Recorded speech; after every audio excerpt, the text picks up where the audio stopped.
For the past couple of lessons, we've been talking about the interface that goes between the processor and memory. We showed all of the memory controls and the inputs and outputs, and in general, the organization of the memory. We are going to continue our discussion of the flat memory model. That's supposed to be an O. Memory model. By doing an actual. We're going to draw out the schematic of the interface between, and we're going to show the processor. So we got the processor on this side, and we've got some sort of a memory device on this side. Now, the connections are actually pretty straightforward. There are really only three types of connections we're looking at. We're looking at the connection that passes and the data back and forth, and that's a bidirectional interface, and usually it's 8 bits. And once again, this is not... Let me make this clear. This is the very lowest level, the simplest type of interface that we're looking at between a microprocessor and a memory device. There's a lot of complexity that's been added over the past couple of decades, but let's start where it's simple. So we're looking at data bits D0 to D7. So we've got 8 data bits, and this is going to be done in a connection of... And that thick arrow is supposed to represent 8 wires. And they're bidirectional. So whenever the processor wants to write something, it sends it to the processor, it sends it to the memory device on these data lines. When the processor wants to read something, it comes back to the processor on those very same lines. Circuitry inside the memory device and circuitry inside the processor makes it so that these lines can be bidirectional. Now, in order to control the back and forth of these guys, what you've got are these connections, this read bar and write bar, the R bar and W bar. Those are outputs from the processor. And those outputs from the processor control what direction that data is going on that line. A little bit of timing and so forth involved, but in general, that's what is working here. Now, what was next was the address lines. Now, this is really important to understand. Processors tend not to have just a single memory that they're connected to. Processors tend to have multiple memories that they're connected to. And so the size of the memory, if we're talking about like megabytes, the size of the memory is actually smaller than what the processor is capable of addressing. So we've got another definition here, and I'm going to call this the processor memory space. Now, the processor memory space is the total number of addresses the processor is capable of addressing.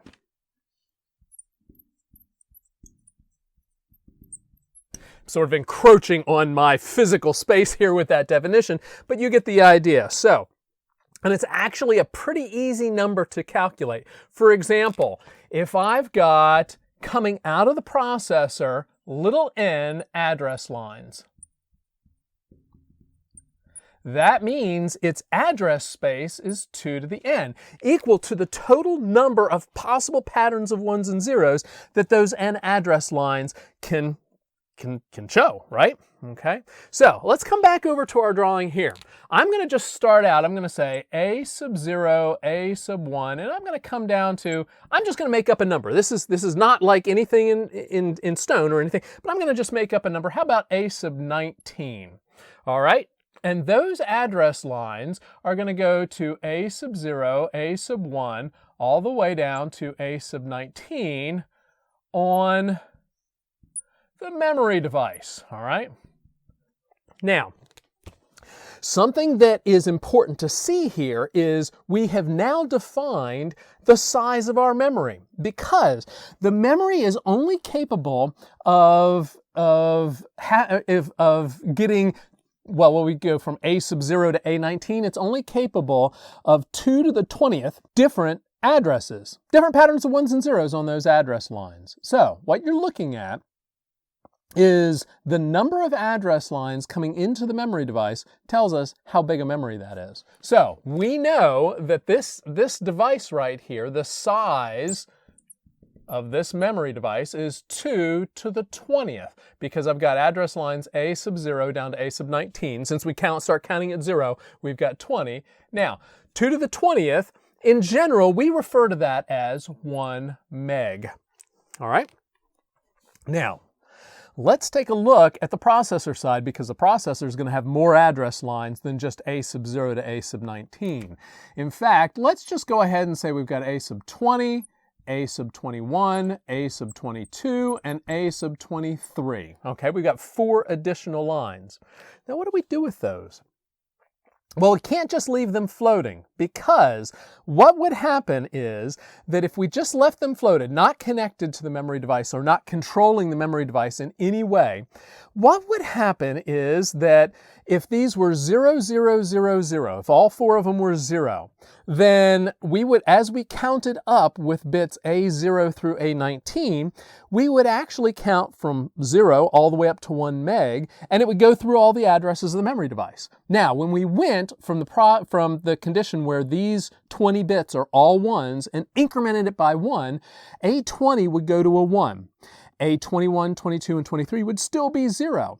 But these lines being the only ones connected to this one, the memory device would go, oh, I guess we're starting over again. And as you were counting up, what would happen is you would count up through all the memory device addresses until you got to the last one. And if these were floating, didn't have any input at all to the memory device, you just start back over at 0. And what you would get is a duplicate of that memory device. As you're counting up through the addresses, the memory device would just duplicate itself over and over again up through the range. We're going to talk about a memory map in the next lesson, but that's what's happened, is that it would just keep going up and up and up. All right. So how do we stop that? Well, the way we stop it is we pick a specific pattern of 1s and 0s fixed here that are going to turn on that memory device. And if you remember from the previous lesson, what turns on a memory device? A chip select. Remember, there was that additional input. I'm going to put it down here because I haven't given myself much room here. It was an active low signal, and that active low signal said when it's a 0, I'm going to turn on this memory device. Turning on is really the wrong word. What I'm going to do is connect the memory device to the bus so it can communicate with the processor. If there's a 1 on the chip select, that memory device disconnects itself from the bus. That memory device pretends that it's deaf and dumb, can't hear anything, all right? Now, how do we decide what pattern of 1s and 0s, or how do we decide how do we make a circuit that makes a specific pattern of 1s and 0s here that turns on that memory device? Well, remember our decoder? Yeah. The AND operation says if something is true here, and if something is true here, and if something is true here, and if something is true here, then we'll activate. And if we use the NAND gate, it'll be an active low, which is what that chip select is looking for. So let's go ahead and put a NAND gate here and use that to drive our chip select. Now, the pattern of 1s and 0s here really is up to the processor designer. Whatever they pick in terms of a pattern of 1s and 0s is going to define where this memory is located in the address space, in the processor's, memory space, address space. We could call this an address space too. All right. In the processor's address space. What pattern of 1s and 0s do you want? Doesn't really matter. Let's just pick one. How about we connect A23 through an inverter, A22 goes straight in, A21 goes through an inverter, and A20 goes straight in. All right? Now, what we have done is specified a specific pattern of 1s and 0s that refers to the memory device. If we go outside that range, memory device is going to be turned off. All right? And so this chip select circuit, it's going to find for us a low address and a high address. All right, a minimum and a maximum address. What's it going to be? Well, it turns out that for either the low address or the high address, these bits are going to be the same. So both of them are going to start out with, well, what turns on that chip select? A 0 from A23, a 1 from A22, a 0 from A21, and a 1 from A20. All right? And that's actually going to be true for the high address too. If you go outside that range, chip's not going to turn on. All right? Now, hopefully I left enough bits here for the low and high address. How many bits are not shown here? So these guys right here, these bits right here, go to the chip select circuit. All right? How many bits do I have here? Well, I have these 20 address lines. Now, as far as the memory is concerned, the memory is living in its own little world. As far as the memory is concerned, what is its low address? Well, the low address, the minimum address, is going to be all zeros there. How many of them are there? 20. All right, so we've got 1, 2, 3, 4, 5, 6, 7, 8, 9, 10, 11, 12, 13, 14, 15, 16, 17, 18, 19, 20. Sorry about that. You get the idea. And then for the high address, I've got 20 what? Well, as far as the memory device is concerned, it's going to be all ones. So I've got 20 ones after this. So that's 1, 2, 3, 4, 5, 6, 7, 8, 9, 10, 11, 12, 13, 14, 15, 16, 17, 18, 19, 20. Ones are a little skinnier than zeros, aren't they? All right. So from the processor's point of view, whenever it's communicating to the memory device, it has to use this range from this low address up to this high address. Anything below that, this pattern of ones and zeros is going to change and the chip select is going to turn off. Anything above this address and this pattern of ones and zeros up here, the most significant 4 bits are going to change and the chip select is also going to turn off.